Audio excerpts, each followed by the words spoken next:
Test 3. You will hear a number of different recordings, and you will have to answer questions on what you hear. There will be time for you to read the instructions and questions, and you will have a chance to check your work. All the recordings will be played once only.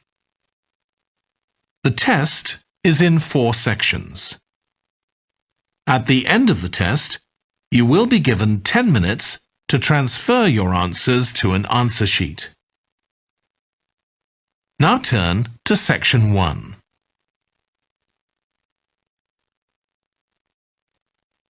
Section 1. You will hear a man phoning the customer services manager of a hotel to get information about holding a conference there. First, you have some time to look at questions 1 to 5.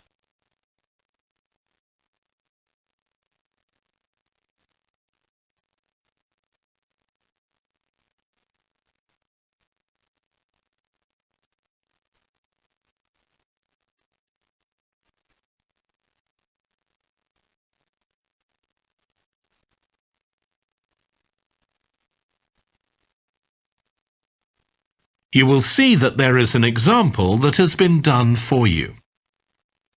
On this occasion only, the conversation relating to this will be played first. Hello, Flanders Conference Hotel. Oh, hi. I wanted to ask about conference facilities at the hotel. Have I come through to the right person? You have. I'm the Customer Services Manager. My name's Angela. The name of the Customer Services Manager is Angela. So Angela has been written in the space. Now we shall begin. You should answer the questions as you listen, because you will not hear the recording a second time. Listen carefully and answer questions 1 to 5. Hello, Flanders Conference Hotel. Oh, hi. I wanted to ask about conference facilities at the hotel. Have I come through to the right person? You have. I'm the Customer Services Manager.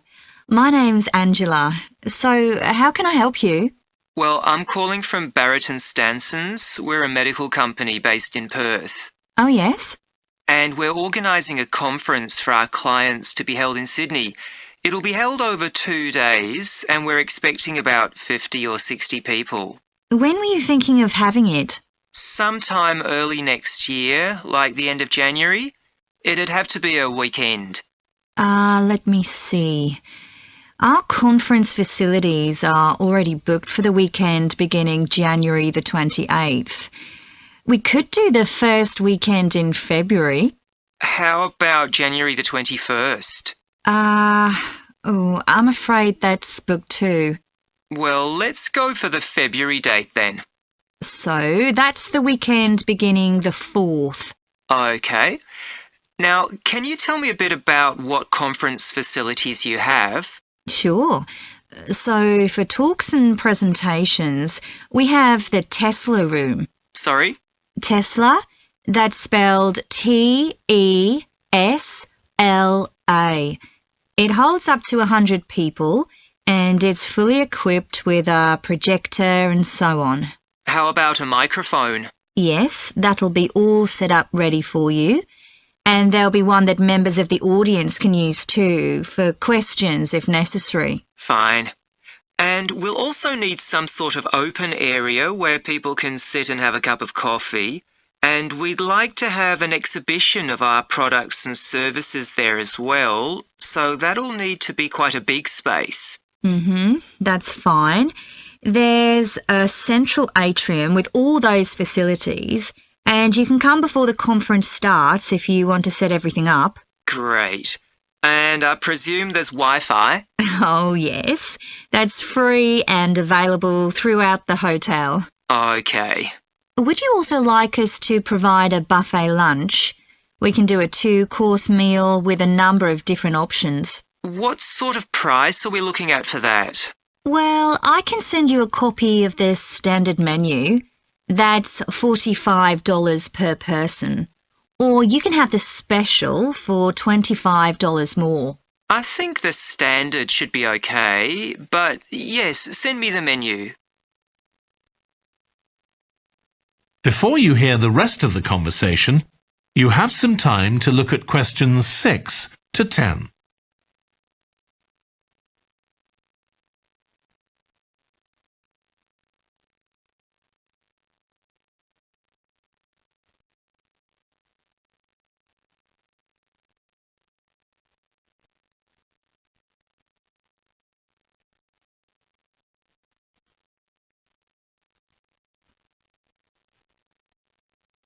Now listen and answer questions 6 to 10. Now, we're also going to need accommodation on the Saturday night for some of the participants. I'm not sure how many, but probably about 25. So what do you charge for a room? Well, for conference attendees, we have a 25% reduction, so we can offer you rooms at $135. Normally, a standard room's $180. And does that include breakfast? Sure. And of course, guests can also make use of all the other facilities at the hotel. So we've got a spa where you can get massages and facials and so on. And there's a pool up on the roof for the use of guests. Oh, great. Now, what about transport links? The hotel's downtown, isn't it? Yes. It's about 12 kilometres from the airport, but there's a complimentary shuttle bus for guests, and it's only about 10 minutes walk from the Central Railway Station. Okay. Now, I don't know Sydney very well. Can you just give me an idea of the location of the hotel? Well, it's downtown on Wilby Street. That's quite a small street, and it's not very far from the sea. And of course, if the conference attendees want to go out on the Saturday evening, there's a huge choice of places to eat. Then, if they want to make a night of it, they can go on to one of the clubs in the area. There are a great many to choose from. Okay. So, if we go ahead with this, can you give me some information about how much we're looking at? That is the end of section 1. You now have half a minute to check your answers.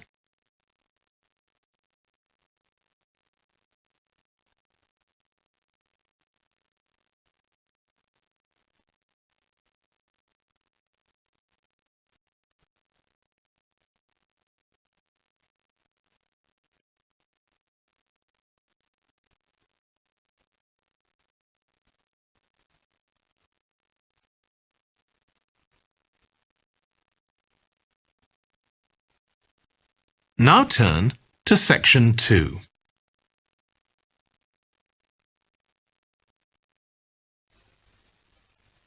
Section 2. You will hear a woman talking to a group of college students about volunteering to help other people. First, you have some time to look at questions 11 to 14.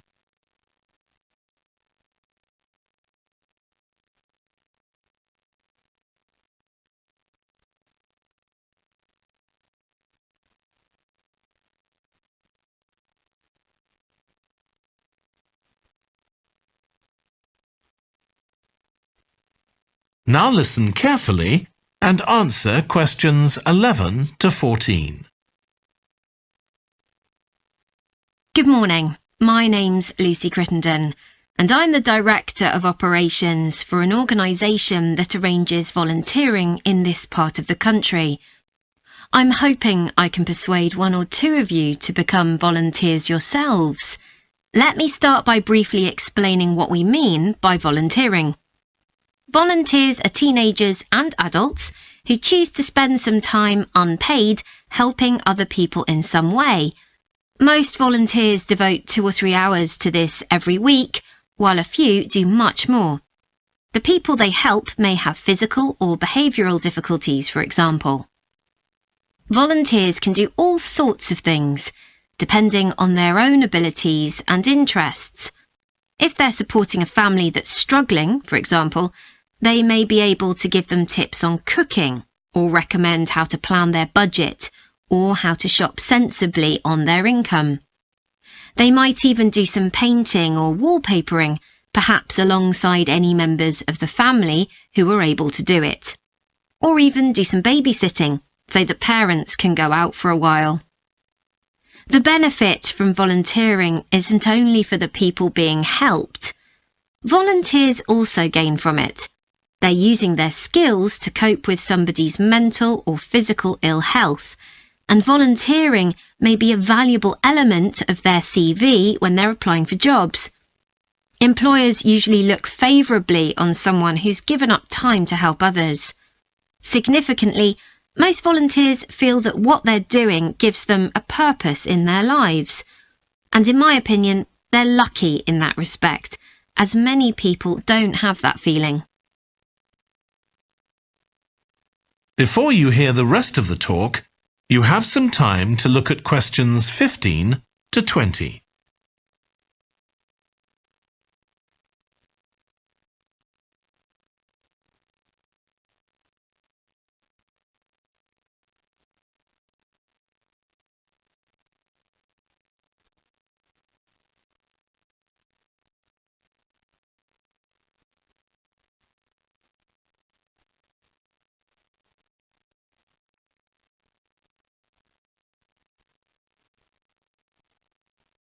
Now listen and answer questions 15 to 20. Now I'd like to tell you what some of our volunteers have said about what they do, to give you an idea of the range of ways in which they can help people. Habib supports an elderly lady who's beginning to show signs of dementia.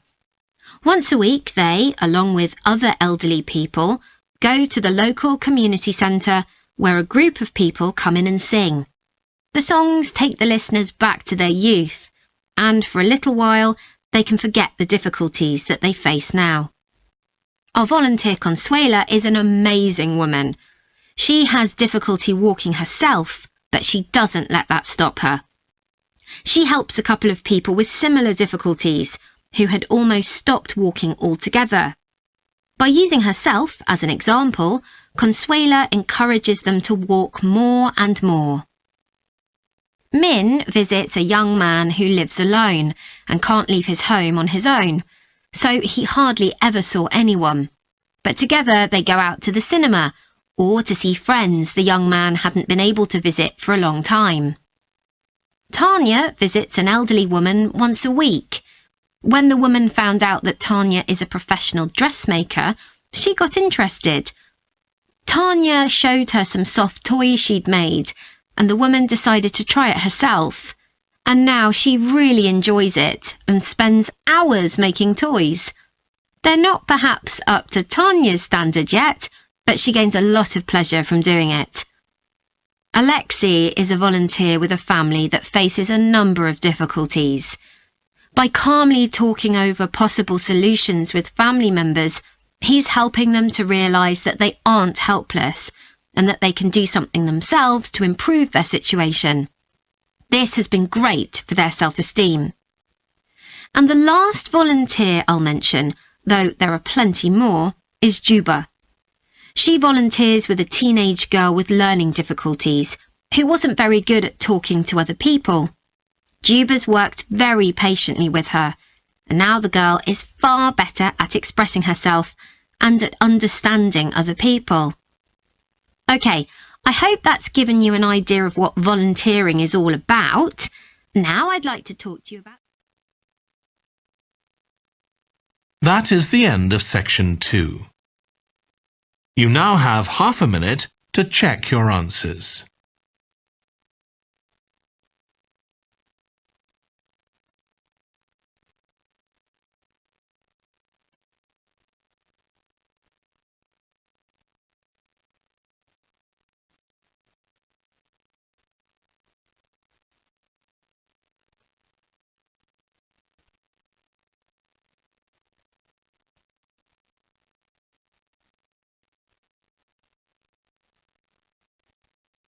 Now turn to Section 3.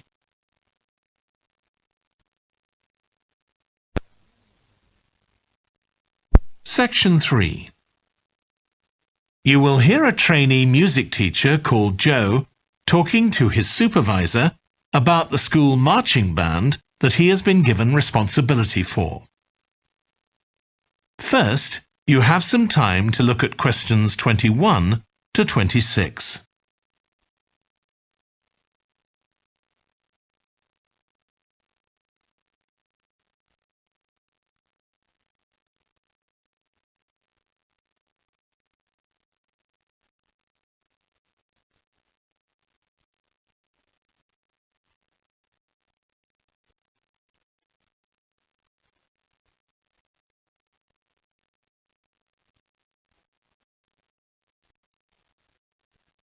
Now listen carefully and answer questions 21 to 26. So, how are you getting on with your teaching practice at the high school, Joe? Well, I've been put in charge of the school marching band, and it's quite a responsibility. I'd like to talk it over with you. Go ahead. You better start by giving me a bit of background. Okay. Well, the band has students in it from all years. So they're aged 11 to 18, and there are about 50 of them altogether. It's quite a popular activity within the school. I've never worked with a band of more than 20 before, and this is very different. I can imagine. They aren't really good enough to enter national band competitions, but they're in a regional one later in the term.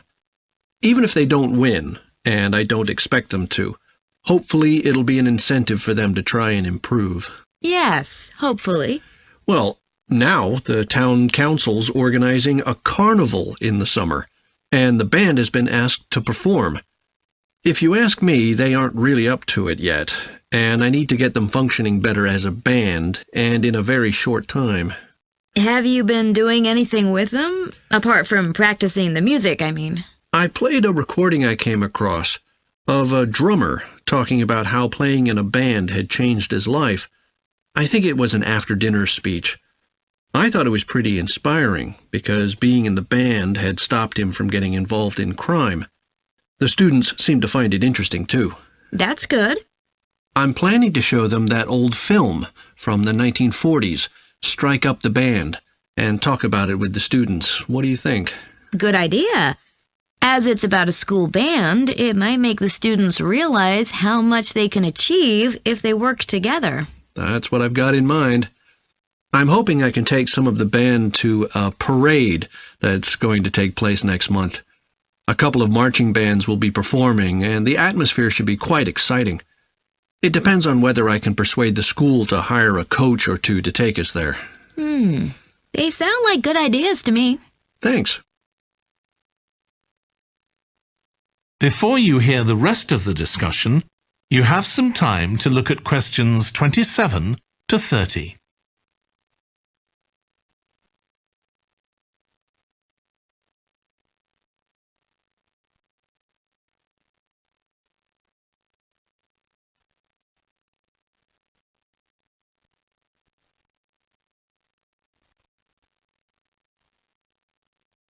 Now listen and answer questions 27 to 30.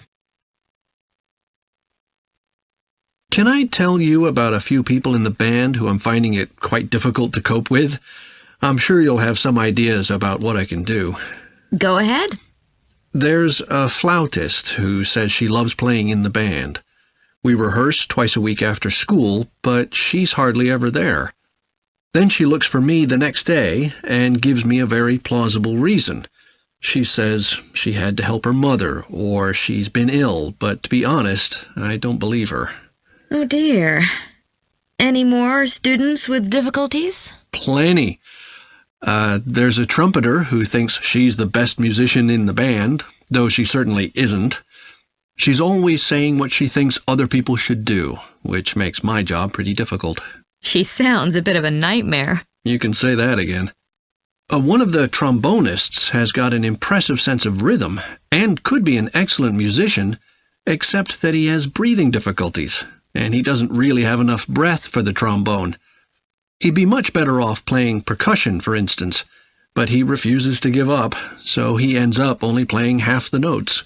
I suppose you have to admire his determination. Maybe.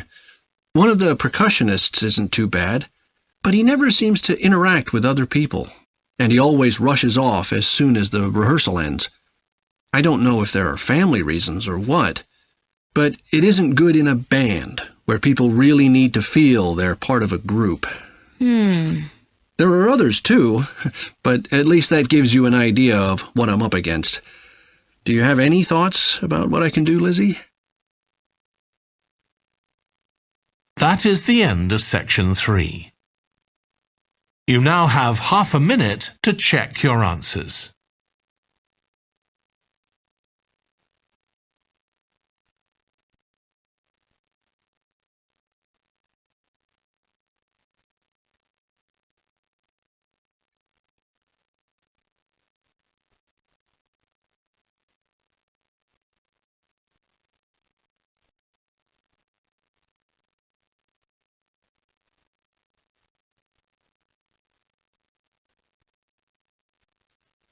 Now turn to section 4.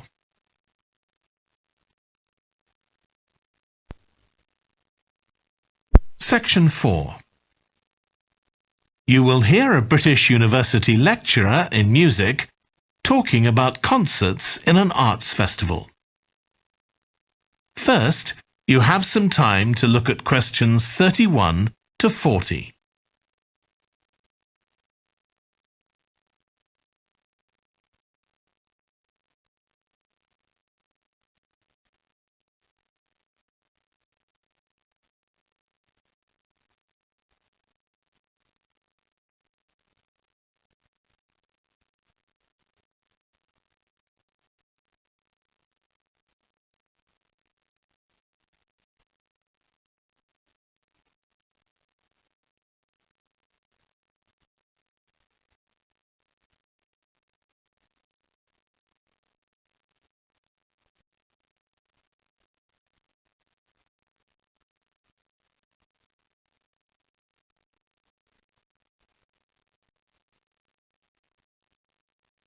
Now listen carefully and answer questions 31 to 40. As you all know, the university is planning an arts festival for later this year, and here in the music department we've planned 3 concerts. These will be public performances, and the programme has just been finalised. The theme of the festival is links between the UK and Australia, and this is reflected in the music. Each concert will feature both British and Australian composers.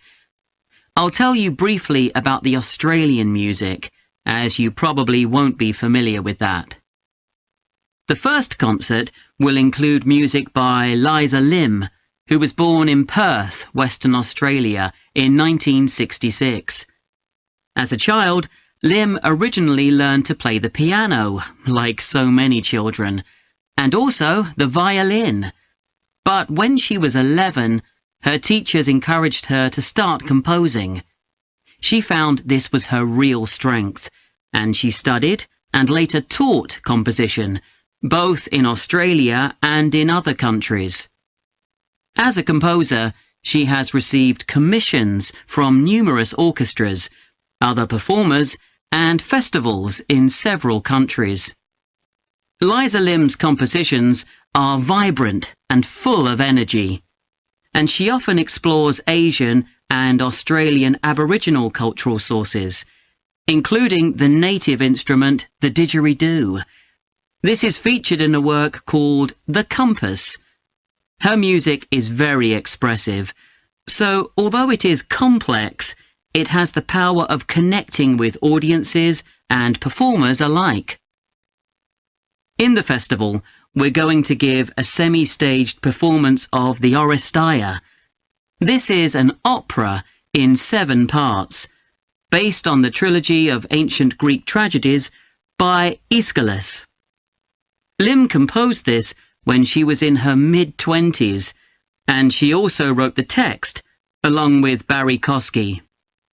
It's performed by 6 singers, a dancer, and an orchestra that, as well as standard orchestral instruments, includes electric guitar and a traditional Turkish stringed instrument. Lim wrote that because the stories in the tragedies are not easy to tell. The sounds she creates are also disturbing, and they include breathing, sobbing, laughing, and whistling. The work lasts around 75 minutes, and the rest of the concert will consist of orchestral works by the British composers Ralph Vaughan Williams and Frederick Delius.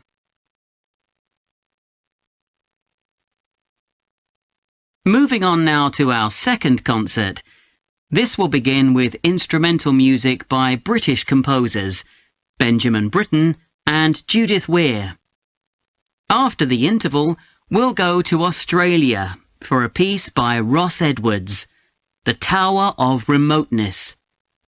According to Edwards, the inspiration for this piece came from nature, when he was sitting alone in the dry bed of a creek, overshadowed by the leaves of palm trees, listening to the birds and insects. The Tower of Remoteness is scored for piano and clarinet.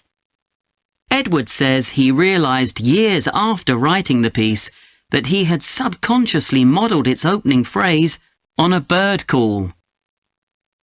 Ross Edwards was born in 1943 in Sydney, Australia, and studied at the Sydney Conservatorium of Music and the Universities of Adelaide and Sydney. He's well known in Australia, and in fact, he's one of the country's most performed composers. He's written a wide range of music, from symphonies and concertos to some composed specifically for children.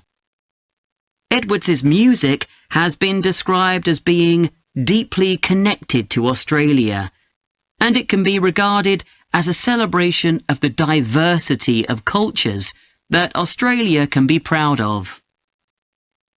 The last of the 3 Australian composers to be represented in our festival is Carl Vine.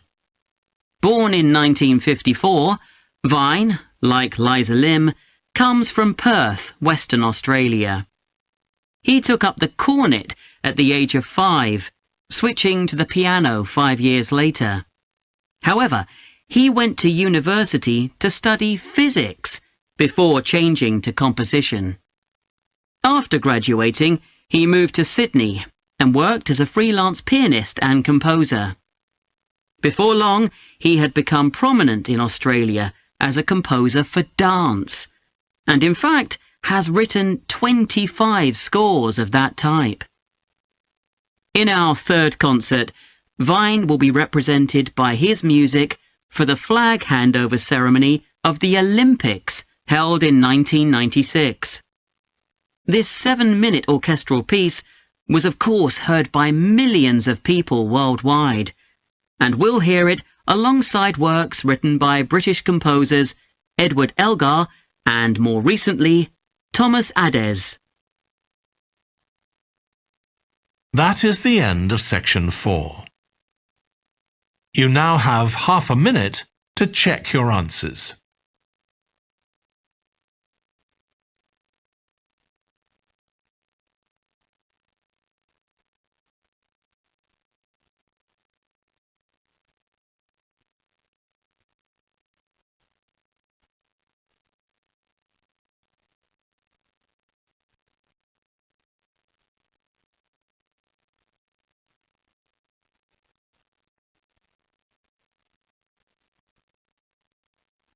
That is the end of the listening test.